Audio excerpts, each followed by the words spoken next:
E o dólar, hein? Chega em que patamar? Eu falo disso já já.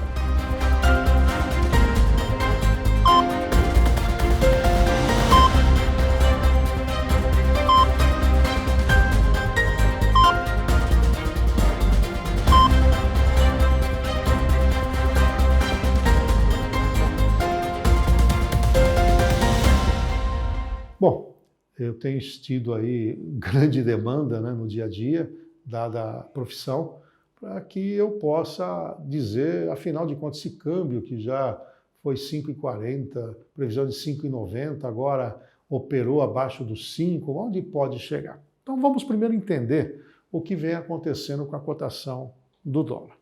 Então, um primeiro movimento do dólar entrar no Brasil tem a ver com a decisão do Banco Central brasileiro de aumentar a taxa básica de juros. Se você se recorda, durante a pandemia, a taxa chegou a 2% ao ano.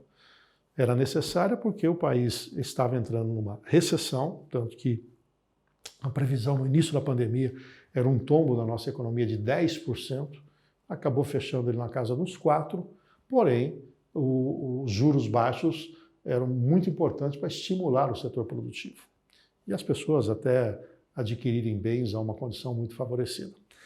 Com o desequilíbrio que veio da pandemia, menos ofertantes, quer porque quebraram, quer porque tiveram que dar férias, quer porque trabalham remotamente, quer porque desligaram fornos, enfim. Nós tivemos menor demanda e uma menor oferta com uma demanda quase que constante, ou pequena queda, mas não foi proporcional. Quando você tem isso, tem um desequilíbrio no mercado, né? Os preços sobem por falta de produtos. Esse desequilíbrio fez com que o governo, através do Banco Central, acabasse aumentando gradativamente a taxa básica de juros, passando os 2 dígitos. Então você sai de 2% para mais de 2 dígitos. Então, isso foi um atrativo para esse capital estrangeiro. Olhando em perspectiva o Brasil, olha, vou aportar meu dinheiro no Brasil porque eu tenho um bom valor para ganhar. Nesse mesmo período, o preço das ações no Brasil ficaram baratas, chamava assim, a Bolsa Brasileira está barata. Então, além de vir o capital estrangeiro para a renda fixa, através de juros, veio também aportando na Bolsa, para aproveitar esse momento. Isso era um movimento mais ou menos previsível, né?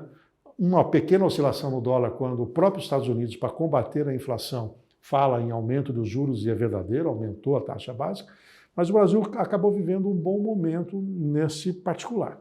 Quando veio o conflito entre Ucrânia e Rússia, saiu do mercado um importante player, principalmente a Rússia.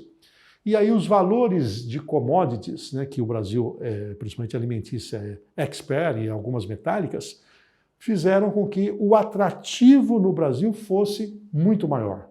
Resumo, esse capital que busca país emergente está solto no mundo, olha para o Brasil e fala, puxa, ali pode ser uma grande oportunidade de ganhos. E aí potencializou novamente a entrada de dólares. Então, mais dólares entrando no país, menos demanda por dólar, a cotação caiu. Outra questão também importante é a questão fiscal. O mercado carregou a mão, principalmente o ano passado, no risco fiscal brasileiro. Aquele impasse para aprovar o orçamento, vai tirar ou não o teto de gasto. E esse ano, até por conta da própria inflação, começou a ter sobra de dinheiro, ou seja, a arrecadação bombou nos municípios, nos estados e na União. O próprio ministro da Economia, Paulo Guedes, falou, olha, eu tenho que devolver um pouco para a economia com redução de tributo, porque nós estamos com o nível de arrecadação sobre o PIB num bom patamar. Eu posso abrir mão de algum tipo de arrecadação. Em outras palavras, a execução orçamentária está mais tranquila. Ora, sem risco fiscal, aquela história da aventura fiscal, os players olham para cá, peraí, já tem juros bons, a bolsa está barata, está indo bem a história da commodities, e agora o risco fiscal está num plano secundário, mais dólar na nossa economia. Aí o dólar sai de 5, 4,70, 4,80, né, 4,65.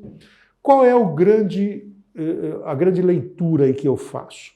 Vai ficar nesse patamar? Óbvio que eu não tenho bola de cristal e posso queimar minha língua. Mas o conflito entre a Rússia e a Ucrânia, em algum momento, acaba. Torçamos que seja logo. Ora, as sanções também têm um momento que acabarão. Portanto, é uma variável, vamos chamar de sazonal, né, pontual, que está impactando aqui dentro. Isso quer dizer que isso pode afetar em algum momento o preço das commodities, ou seja, voltar a uma certa normalidade. A taxa de juros não vai subir infinitamente. Em algum momento a inflação cai, e caindo a inflação brasileira, não tem por que você ter uma taxa de juros acima de 13% ao ano. Vai começar a reduzir. E tem a inflação do resto do mundo, notadamente dos Estados Unidos. Ora, há uma tendência de aumento mais expressivo dos juros lá fora, o que, para o capital estrangeiro, é um bom sinal. Ou seja, entre ganhar um pouco mais em países como o Brasil, que tem algum tipo de risco agregado, e para países que não têm esse risco e estão remunerando bem, migro para lá. Resumindo, cuidado com decisões de leituras analisando variáveis com impacto de curto prazo para estabelecer tendência de médio e longo prazo. E tem uma variável adicional no caso brasileiro. Estamos num ano de eleições e, dependendo do quadro sucessório, pode ter um tensionamento no mercado. Resumindo, eu avalio que o dólar chegou num patamar, é bem possível que ele assuma um piso não mais de 5,20, 5,30, mas na casa de 4,80, mas que nós teremos variações, ou seja, o dólar deve se apreciar, se valorizar em relação ao real, à medida que essas variáveis que estão sendo hoje fortemente, influenciando fortemente a cotação do dólar, elas deixem de existir por uma exaustão. E quando vem o tensionamento político, isso pode também elevar um pouco a cotação. Pelo menos na minha leitura, pode ser que isso não aconteça, que a lua de mel continue, mas tecnicamente é possível que isso aconteça. O tempo dirá, mas é uma leitura das variáveis que estão influenciando para você fazer o seu juízo de valor. Precisa comprar dólar? Aproveita esse momento, porque é um momento de um patamar para os padrões atuais no Brasil bastante convidativo. É isso. Bom, gostou desse vídeo? Então faça um convite para você assinar o meu canal, é um jogo muito rápido. E quer uma solução para a sua carreira ou para a sua organização? Não pule no meu site, reinaldocafiel.com.br. Lá tem o Fale Conosco e eu trago para você uma solução da Fundação Dom Cabral, que é a escola executiva no Brasil, número 1 na América Latina e a 9ª no mundo. Quer dar um salto na gestão da sua empresa? Me procure para a gente falar sobre a Dom Cabral. Tchau, até a próxima.